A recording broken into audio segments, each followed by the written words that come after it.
Sa ating huling pag-aaral ay tinalakay natin ang pundasyon ng tahanan. Alam ng sinumang may karanasan sa paggawa ng bahay ang kahalagahan ng pundasyon. Kung walang matibay na pundasyon, ang integridad ng buong istruktura ay nakakompromiso. Totoo rin ito kapag naghahangad tayo na magtayo ng isang tahanan sa ilalim ng mga prinsipyo ng Biblia. Dapat natin tiyakin na tayo ay nagsisimula sa isang matatag na pundasyon. Nagbabala si Jesus tungkol sa pagtatayo ng tahanan sa ibabaw ng buhangin. Kinumpiran niya na ang pagtatayo ng tahanan sa ibabaw ng bato ay magbibigay ng katatagan na ninanais. Kapag naitatag na ang pundasyon, maaaring magsimula na sa paggawa sa instruktura. Nangangailangan din ito ng karunungan at lubos na debosyon. Bago simulaan ang anumang instruktura, kailangan ng isang maayos na plano. Ang mga plano o blueprint ay maglalatag ng disenyo ng instruktura upang matiyak na ang lahat na itatayo ay matatagpuan sa tamang posisyon nito na umaakma sa kabuuang instruktura. Kung nais nating magtayo ng isang makadiyos na tahanan, dapat natin sundin ang parehong mga alituntunin. Kapag ang tahanan ay kumpleto na at naitatag, ito ay magsisilbing isang matatag na muog, fortress, para sa buong pamilya. Tayo ay nabubuhay sa sanlibutan na tumatanggi at kumakalaban sa ating pananampalataya. Ang isang tahanan na makadiyos ay nagbibigay ng kaligtasan, kaginhawahan at kapahingahan mula sa mga pakikibaka ng buhay. Gusto kong talakayin ang ilang mahalagang sangkap sa pagtatayo ng isang instruktura na makadiyos para sa tahanan. At aking pinamagatan ang ating paksa ng tahanan bilang muog na masisilungan. May dalawang mahalagang points ang ating pag-aaral. Ang unang mahalagang punto na dapat nating malaman ay ang potensyal ng isang makadiyos na tahanan. Mga talatang 1 at 2. Ang Aklat ng Awit, Kapitulo 127 ay isinulat ni Haring Solomon. Sa pagbabasa ng mga aklat na isinulat ni Solomon, lalo na sa aklat ng Ecclesiastes, matutuklasan natin na marami siyang sinasabi tungkol sa buhay na walang kabuluhan. Sinasabi niya na walang kabuluhan ang tahanan na hiwalay sa pagkakilala sa Diyos. Gayunpaman, habang isinasaalang-alang natin ang walang kabuluhang sinasabi niya, makikita rin natin ang potensyal sa pagtatayo ng isang tahanan na ayon sa plano ng Diyos. Sa pagkakataong ito, ating i-consider ang construction. Unang bahagi ng talatang 1. Maliban nga na si Yahweh ang nagtatag nitong bahay, ang ginawa ng nagtayo ay wala ring kabuluhan. Ipinahayag ni Solomon ang walang kabuluhang pagtatangka na magtayo ng tahanan sa ating sariling pagsisikap. Ipinahayag niya na maliban kung itinayo ito ng Panginoon, ang pagsisikap ay walang kabuluhan at ang bahay ay hindi tatayo ng matibay. Marami sa ngayon ang hindi nakinig sa mahalagang prinsipyong ito. Sinisikap nilang itayo ang kanilang mga buhay at tahanan ng hiwalay sa Panginoon. ginagawa ang kanilang mga sariling kagustuhan at hangarin. Marami ang hindi sumasangguni sa Panginoon tungkol sa alinman sa kanilang mga desisyon, at kapag dumating ang problema, nagtataka sila kung bakit napakagulo ng kanilang buhay, napakagulo ng kanilang pamilya. Kung ang tao ay hindi sasangguni at pahintulutan ng Diyos na hubugin ang kanyang buhay o kanyang pamilya ayon sa mabuting kalooban niya, ang lahat ng paggawa at pagsusumikap ay mauuwi sa walang kabuluhan. Gayunpaman, sa mga talatang ating binasa, natuklasan natin na may pag-asa at potensyal ang ating mga sambahayan. Sabi ni Solomon, maliban na ang Panginoon ang magtayo ng bahay. Nalaman natin ang kahalagahan na ang Diyos ay dapat kasangkot sa proseso ng pagtatayo. Sa katunayan, nais ng Diyos makibahagi sa bawat aspeto ng ating buhay. Kasama na din ang pagtatayo ng ating mga tahanan. Ang kakulangan ng involvement ng Diyos ay siguradong mauuwi sa walang kabuluhang pagsisikap. Samantala, kung kasama ang Diyos sa pagtatayo ng tahanan, sigurado ang tagumpay na maitatayo ang isang matatag na tahanan na maaaring maging isang matibay na muog. Kung nais ninyo ang isang masagana at makadiyos na tahanan, hayaan ninyo ang Diyos na inyong maging kamanggagawa. Itayo ang inyong mga tahanan, ang inyong mga sambahayan, ayon sa disenyo ng Master Builder. Pinapahayag naman sa ikalawang bahagi ng talatang 1 ang proteksyon. Sabi dito, maliban nga na si Yahweh ang sa lungsod ay gumabay, ang pagmamasid ng bantay ay wala ring saysay.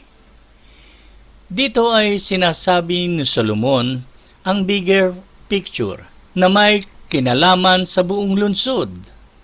Ngunit ang prinsipyo ay nananatiling pareho. Anuman ang laki ng istruktura o bilang ng mga taong nasasangkot, inihahayag niya na ang mga naghahangad na ipagtanggol ang kanilang buhay sa kanilang sariling kakayahan at kakayahan ng ibang tao ay mauuwi din sa walang kabuluhan.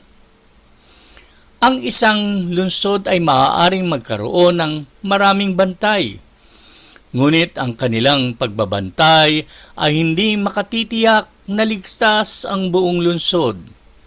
Kailangan lukuban ng Diyos ng kanyang presensya at proteksyon ang buong lungsod upang sila ay ligtas sa mga pag-atake ng kaaway. Ang prinsipyong iyan ay nalalapat din sa tahanan. Kadalasan, ang mga magulang at pamilya ay hindi gaanong iniisip ang Panginoon. Namumuhay sila ayon sa gusto nila, sa pag-aakalang ang kanilang kasaganaan at mga tagumpay ay bunga ng kanilang sariling pagsisikap. Ipinapalagay nilang nananatiling matatag ang kanilang pagsasama dahil sa kanilang pagmamahal at debosyon sa isa't isa. Naniniwala din sila na ang kanilang kalusugan ay resulta ng tamang pagkain at ehersisyo. At madalas, ang mga magulang ay kinukuha ang kredito para sa tagumpay ng kanilang mga anak.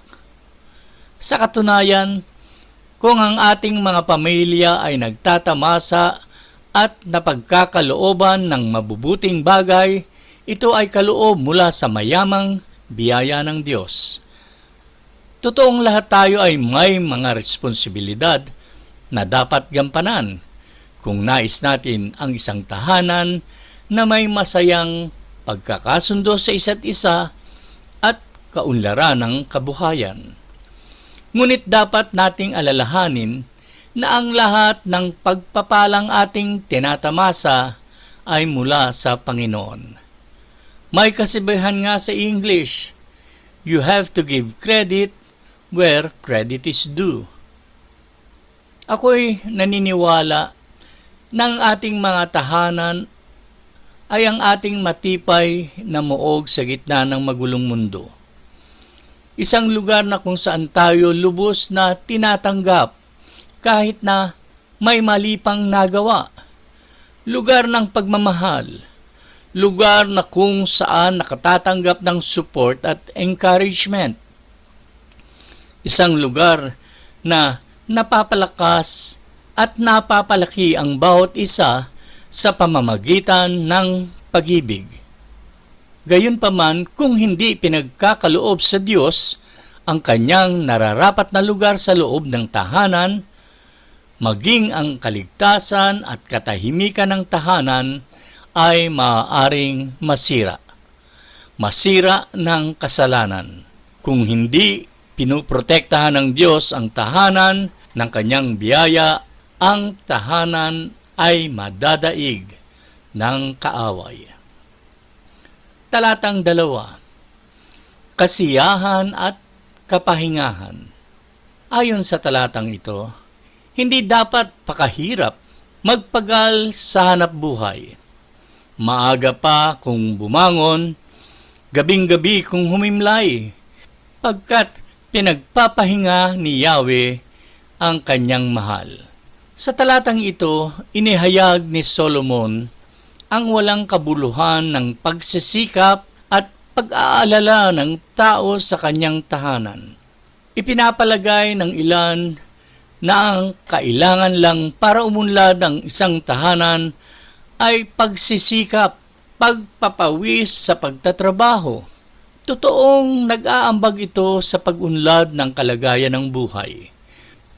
Ngunit kahit gaano man kasipag magtrabaho ang mga kamay, ito ay di makapagbibigay ng ganap na kasiyahan at kapahingahan na ninanais ng Diyos para sa isang tahanan.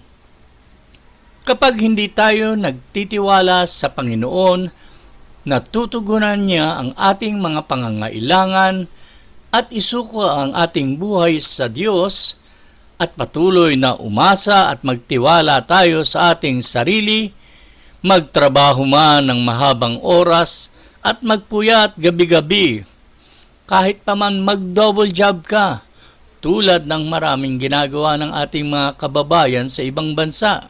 Ito'y patuloy lamang na makapaglilikha ng lubos na kapaguran. And at the end of the day, you will agree with Solomon. Ito ay wala palang kabuluhan. Ipinahayag ni Solomon na ang mga naghahangad na magtayo ng isang tahanan na hiwalay sa Diyos ay hindi kailanman masisiyahan at makasusumpong ng kapahingahan sa kanilang mga kalooban. We all must learn to trust the Lord and be content with His provision.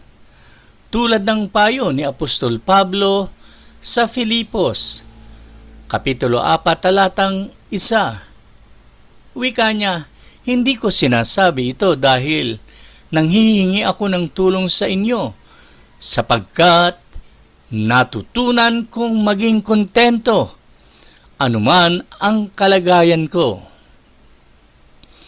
Ang ikalawang mahalagang punto sa ating teksto ay pinapahayag ng mga talatang 3 hanggang 5, ang kasaganahan ng tahanan. Talatang 3. Sa mga talatang ito, binanggit ni Solomon ang kasaganahan na matatagpuan sa loob ng tahanan na itinayo ng Diyos. Sa verse 3 mababasa natin ang probisyon. Kaloob nga ni Yahweh itong ating mga anak, ang ganitong mga supling pagpapalang mayroong galak. Dito, binanggit ni Solomon ang dakilang pagpapala dala ng mga bata sa loob ng tahanan. Pinagtitibay niya na sila ay regalo, kaloob mula sa Diyos, isang pamana ng Panginoon. Ang bawat batang isinilang sa mundong ito ay bunga ng mahimalang gawain ng Diyos. Tulad ng sinabi ng manunulat, awit 139, mga talatang 13 hanggang 14, kilala niyo ako, dahil kayo ang lumikha sa akin. Kayo ang humugis sa akin sa sinapupunan ng aking ina. Pinupuri ko kayo dahil kahanga-hanga ang pagkakalikha niyo sa akin. Nalalaman ko ng inyong mga gawa ay tunay na kahanga-hanga. Ang mga biniyayaan ng mga anak ay nakatanggap ng regalo mula sa Diyos ng sansinukob. Nakalulungkot pagkat marami sa ngayon ang hindi kumikilala sa mahimalang paglalaan ng Diyos sa pagbibigay ng mga anak. Ang malaswang pamumuhay ng marami at labis na pagbibigay ng halaga sa karapatang pumili ng nagdadalang tao ay nagbibigay panganib sa taglay na buhay na mga sanggol na nasa sa sinapupunan. Anuman ang opinyon ng marami sa ating lipunan, ang mga bata ay kaloob ng Panginoon. Marami ang magbibigay sulit sa Diyos para sa maagang pagkamatay ng mga inosenteng bata sa loob ng sinapupunan. Ang Diyos lamang ang may kapangyarihan at kakayahang lumikha ng buhay, at siya lamang ang may kapahintulutan kunin ang buhay na iyon. Masyadong pinapahalagahan ng lipunan ang karapatan ng kababaihang pumili, ngunit nakalimutan ng marami ang karapatan ng hindi pa isinisilang na sanggol. Hindi ko nais na magdulot ng kalungkutan sa mga mag-asawang maaaring hindi magkaroon ng sariling anak. Ang bagay na yan ay nasa kamay ng Diyos at dapat tayong magtiwala sa Kanyang karunungan. Nagagawa niyang pagpalain ang mga hindi ina magkaanak sa ibang paraan. Sa iba't ibang sitwasyon na ating hinaharap, dapat panghawakan ang sinasabi ni Apostol Pablo, Romans chapter 8 verse 28. And we know that in all things God works for the good of those who love Him, who have been called according to His purpose. Kahit kapag minsan hindi natin masagot ang katanungang bakit? Talatang 4, ang instruction. Sabi dito, ang lalaking mga anak sa panahong kabataan, ang katulad ay palaso sa kamay ng isang kawal. Gumamit si Solomon ng isang karaniwang ilustrasyon upang ipahayag ang isang malalim na katotohanan.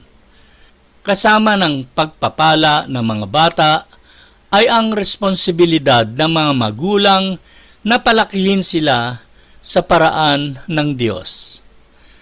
Maaaring gamitin ng isang magaling na sundalo ang kanyang mga palaso upang makapagdala ng tagumpay sa panahon ng digmaan. Ang kinakailangan lamang ay maiayos niya ng tama ang kanyang palaso. Kinakailangang diretso at matibay ang tangkay nito. Balansyado ang mga pakpak. Mahabang oras at pagsasaayos ang ibinibigay sa bawat palaso bago ito ikasa sa tali ng pana at pakawalan para tamaan ang nilalayon target.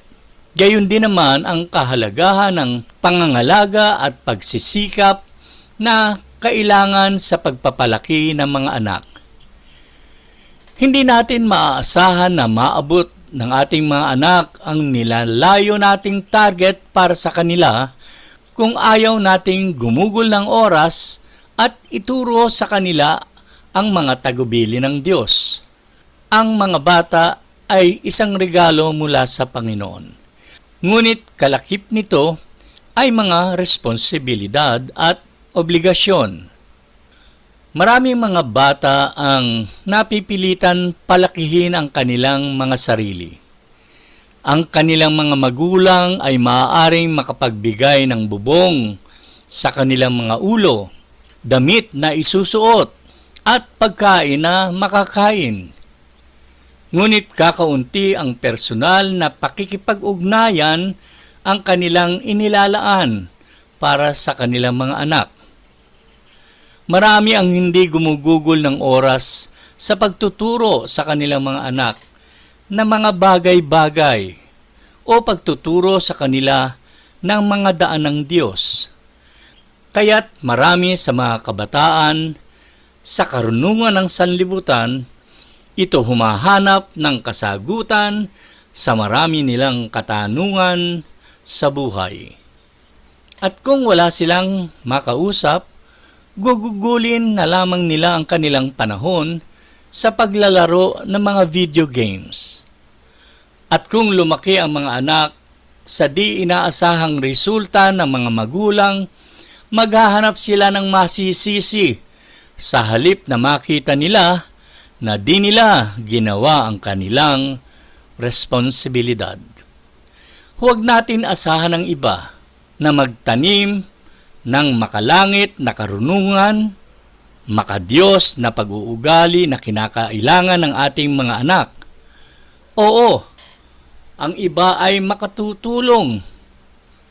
Katulad ng pastor na nagtuturo sa mga magulang at sa kanilang mga anak. Tulad ng inyong mga Bible Sunday teachers na nagtuturo tuwing linggo sa inyong mga anak. Nakatutulong niya mga yan.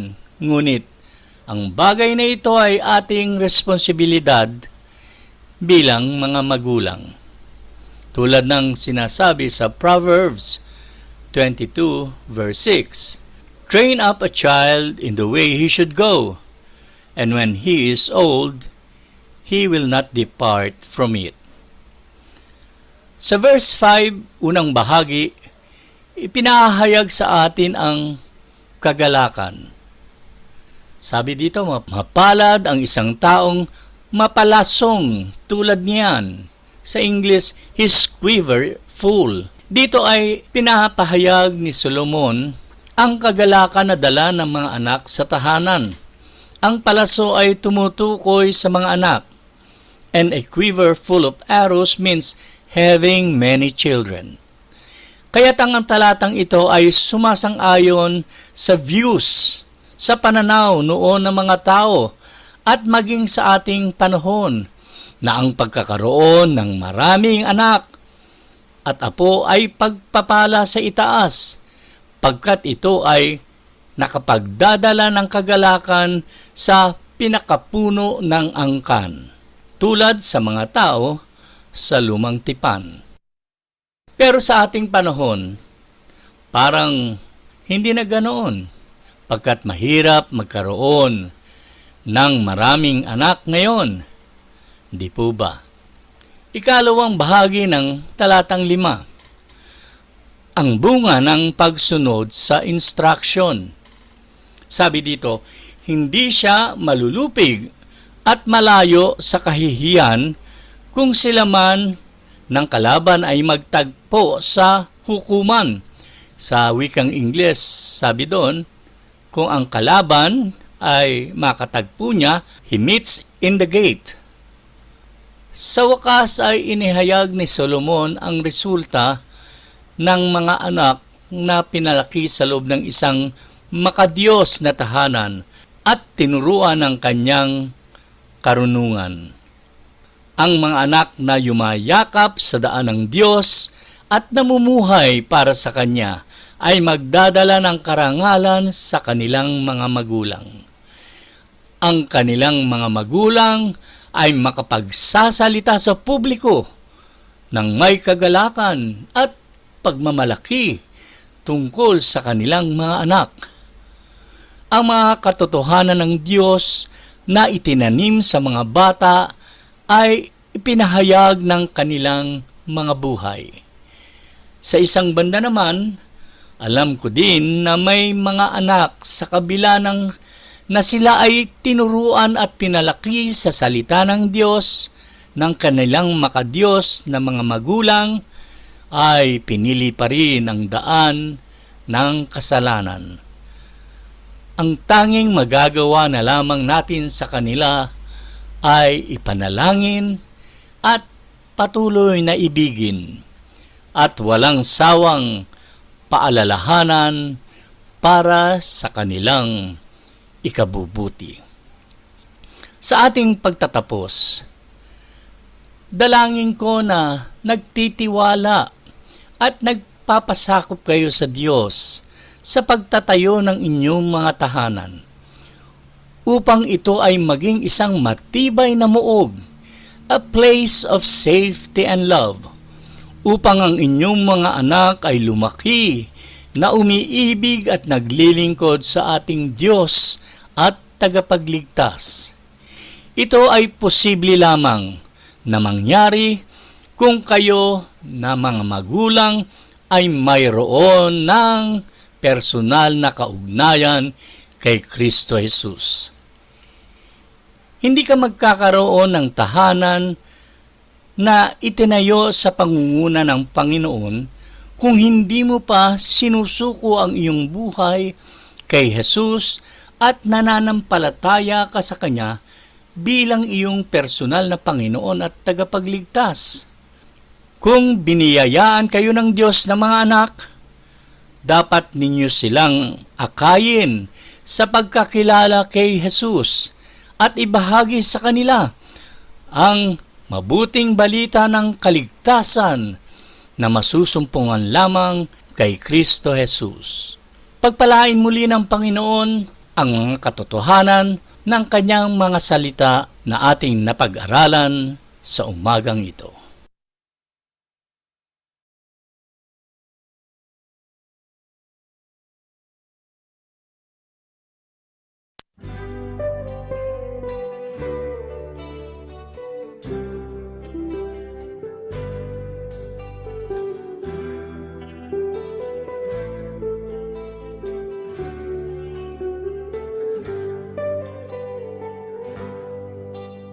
Naglalasing at nagsasaya, naghahanap ng pera, sa akalang ito'y panlunas sa lahat ng problema. Masdan mo ang kabataan sa paggawa ng kasalanan, naghahangad ng karangalan, parusa ang hantungan.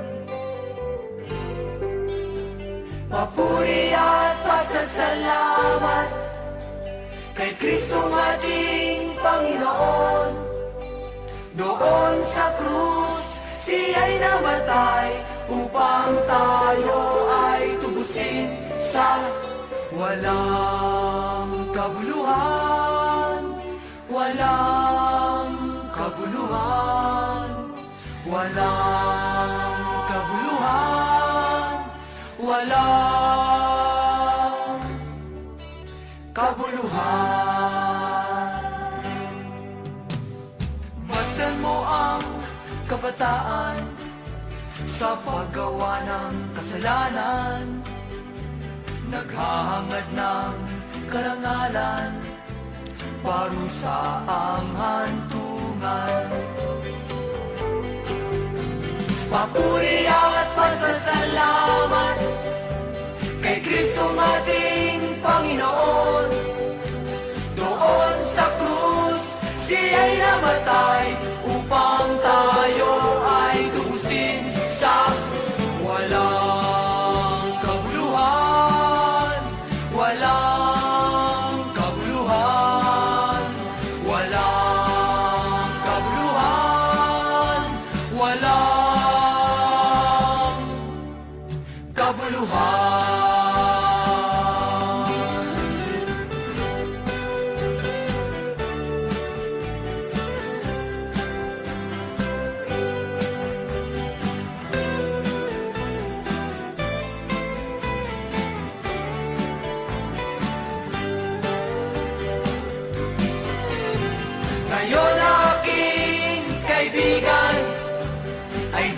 mong